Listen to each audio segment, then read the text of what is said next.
कुरान करीम मशहूर खड़ा आयात करीम तिलावत करेছি तिलावत কৃত আয়াতের সামনে রেখে অতীব অল্প সময়ে কিছু গুরুত্বপূর্ণ কথা বলার আশায় আল্লাহ তাআলা বলনে वाला শুননে वाला আমাদের সকলকে আমলের নিয়তে বলার শোনার তৌফিক দান করেন বলেন আমিন। ওযু সালাত সিয়াম সহ বিভিন্ন ইবাদত বিনষ্ট হওয়ার জন্য কিছু কারণ আছে। আমরা যে ওযু করি ওযু নষ্ট হওয়ার কারণ আছে, নামাজ আদায় করি নামাজ নষ্ট হওয়ার কারণ আছে, রোজা পালন করি রোজা নষ্ট হওয়ার কারণ আছে। সমস্ত আমল নষ্ট হওয়ার কারণ আছে। ঠিক তেমনি ভাবে সমস্ত আমলের মূল হলো ঈমান। সমস্ত আমলের মূল হলো ঈমান। তো এই ঈমান এবং তাওহীদ ভঙ্গেরও কারণ আছে। কি বলছেন? সমস্ত ইবাদত ভঙ্গের কারণ আছে, ওযু ভঙ্গের কারণ আছে, নামাজ ভঙ্গের কারণ আছে, রোজা ভঙ্গের কারণ আছে।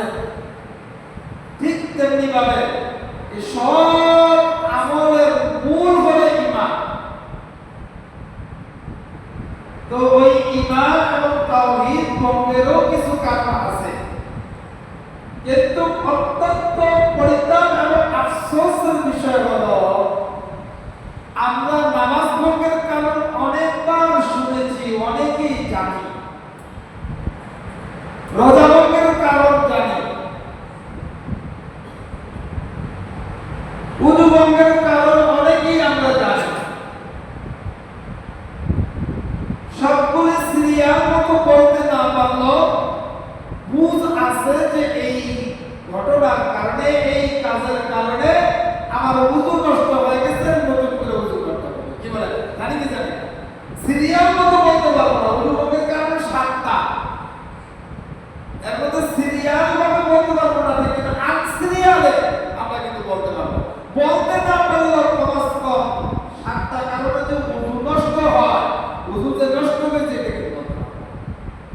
কিন্তু দুঃখ এবং পরিতাপের বিষয় হলো, আফসোসের বিষয় হলো ঈমান নষ্ট হওয়ার যে কারণ আছে, এই কারণগুলো সম্পর্কে অধিকাংশ মুসলমান আমরা জানি। অধিকাংশ মুসলমান আমরা বলতে পারবো না যে ঈমান ভঙ্গের কারণগুলি কোন কোন কাজের কারণে ঈমান ভঙ্গ হয়ে যায়। অথচ এগুলোই জানা কত বড় দামি যে ওযু সিয়াম সালাত নষ্ট হলে যেরকম যে কাজ করলে নষ্ট হয়ে যায় ওইটা জানা যেরকম জরুরি, সমস্ত আমলের মূল ঈমান, ঈমান ভঙ্গ হয়ে যাওয়া, ঈমান নষ্ট হয়ে যাওয়ার কারণ জানা তার থেকেও কোটি কোটি গুণে বেশি জরুরি।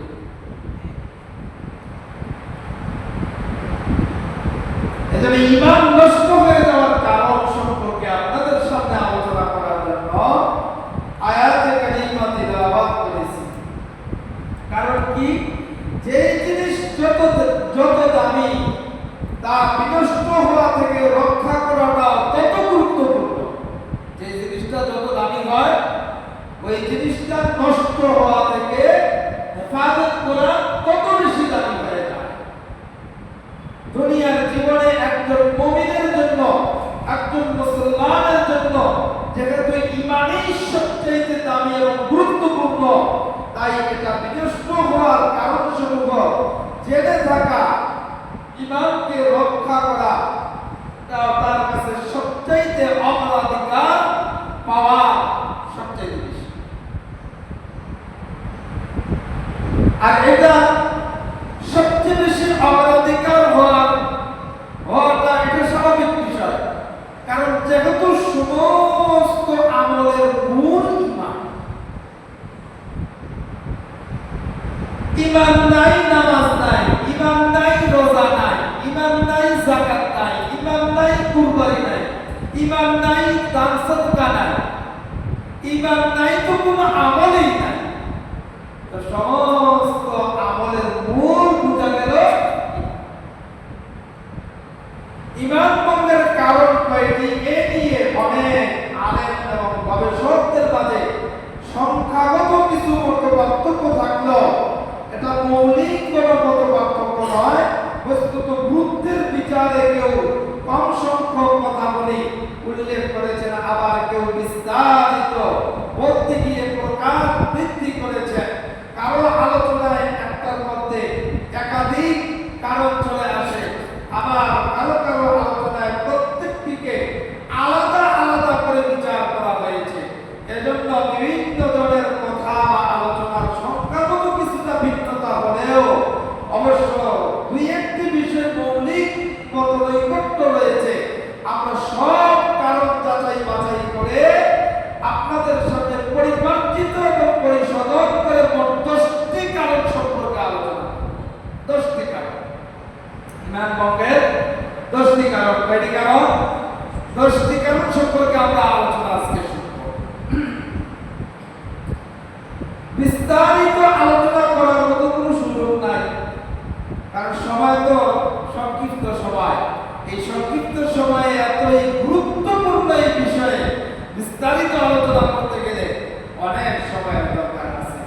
কম আজকে আমরা ততটুকু আলোচনা করার চেষ্টা করবো এবং শোনার চেষ্টা করবো, যতটুকু না করলেই না, যতটুকু না জানলেই না।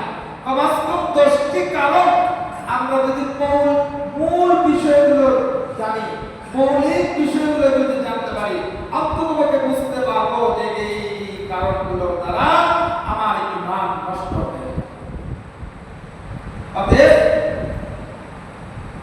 ঈমান নষ্ট হওয়ার এই কারণগুলো থেকে নিজেকে হেফাজত করে, নিজের ঈমানকে হেফাজত করা লাগবে। ঈমানকে যদি হেফাজত করতে না পারি, মুহতারাম হাজিরিন, আপনার আমার সমস্ত আমল বিনষ্ট হয়ে যাবে।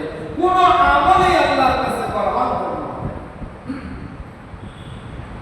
এজন্য ঈমান রক্ষা করার, ঈমান ভঙ্গের 1 নম্বর কারণ হলো গায়রুল্লাহর ইবাদত করা, সৃষ্টির ইবাদত করা।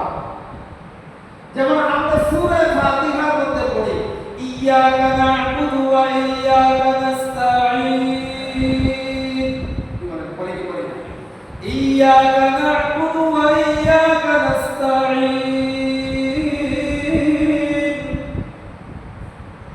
আমরা এখানে বলতেছি যে আল্লাহ, আমরা আপনারই ইবাদত করি, আপনার কাছেই প্রার্থনা করি, আপনারই ইবাদত করি, আপনারই কাছে সাহায্য চাই। আল্লাহ ছাড়া অন্য কোন ব্যক্তি বা বস্তুর পূজা করা বা কাউকে ইবাদতের উপযুক্ত মনে করা কুফর। আর কুফর হওয়ার ব্যাপারে কোনো সন্দেহ নেই, কারণ মুমিন গায়রুল্লাহর ইবাদত করলে, মুসলমান গায়রুল্লাহর ইবাদত করলে বা তাতে বিশ্বাসী হলে তার ঈমান বিনষ্ট হয়ে যাবে, ঈমান চলে যাবে। যেমন আমাদের সমাজের মধ্যে কিছু মুসলমান আছে যারা গায়রুল্লাহর ইবাদত করে থাকে। গায়রুল্লাহকে অনেক সময় সিজদা দেয়, মাজারে যে সিজদা দেয়, বিভিন্ন মুরব্বিদের কাছে যে তারা সিজদা দেয়, মানুষের পায়ে সিজদা দেয়। অথচ মুসলমান শুধুই মাত্র তার রবের কুদরতি কদমে সিজদা দিবে, আর পৃথিবীর অন্য কাউকে সিজদা দিতে পারবে না। সিজদা করার একমাত্র হক হচ্ছে আল্লাহ। আল্লাহ ছাড়া আর কোথাও সিজদা দেওয়া যাবে না। কেউ যদি এই ধরনের সিজদা দিয়ে থাকে তাহলে তার ঈমান নষ্ট হয়ে যাবে। এই জন্য আল্লাহ রাব্বুল আলামিন কোরআনে কারীমের মধ্যে বলেন, কুল ইন্না সালাতি ওয়া নুসুকি ওয়া মাহইয়ায়া ওয়া মামাতি লিল্লাহি রাব্বিল আলামিন লা শারীকা লাহু ওয়া বিযালিকা উমিরতু ওয়া আনা আউওয়ালুল মুসলিমিন। আল্লাহ বলেন, আপনি বলুন, ইন্না সালাতি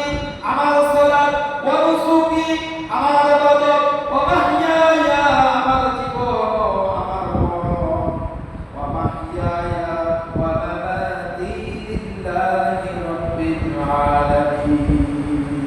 গোটা জগতের মালিক আল্লাহর জন্য।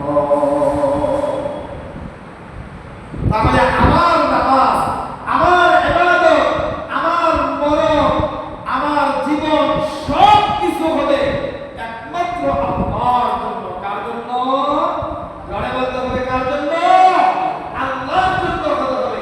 লা শারীকা লাহু ওয়া বিযালিকা উমিরতু ওয়া আনা আউয়ালুল মুসলিমিন। লা শারীক, আল্লাহর কোনো শরীক নেই। তিনি লা শরীক, তার সাথে কোনো কিছুকে শরীক করা যাবে না। ওয়া বিযালিকা উমিরতু ওয়া আনা আউয়ালুল মুসলিমিন। আর আমাকে এই আদেশই করা হয়েছে যে আমি যেন আত্মসমর্পণকারীদের মধ্যে আমি যেন প্রথম হই। আত্মসমর্পণকারীদের মধ্যে আমি যেন প্রথম হই, এটা আমাকে নির্দেশ করা হয়েছে। তার মানে হলো আমার জীবনের প্রতিটা কাজ, আমার জীবনের প্রতিটা মুহূর্ত একমাত্র কেবলমাত্র আল্লাহর কাছে আত্মসমর্পণ করা লাগবে। দুনিয়ার কোন মানুষের কাছে যদি আমি আত্মসমর্পণ করি, তাহলে আপনার আমার ঈমান বিনষ্ট হয়ে যাবে। তাহলে ঈমান নষ্ট হওয়ার এক নম্বর কারণ হলো গায়রুল্লাহ ইবাদত করলে ঈমান নষ্ট হয়ে যাবে। দুই নম্বর রুবুবিয়্যার ক্ষেত্রে শিরক। রুবুবিয়্যার ক্ষেত্রে শিরক হলো এই বিশ্বাস পোষণ করা যে সৃষ্টির কর্তৃত্বকারী আল্লাহ ব্যতীত অন্য কেউ আছে। যেমন তিনি জানেন, অনেক ওলিদের ব্যাপারে বিশ্বাস থাকে।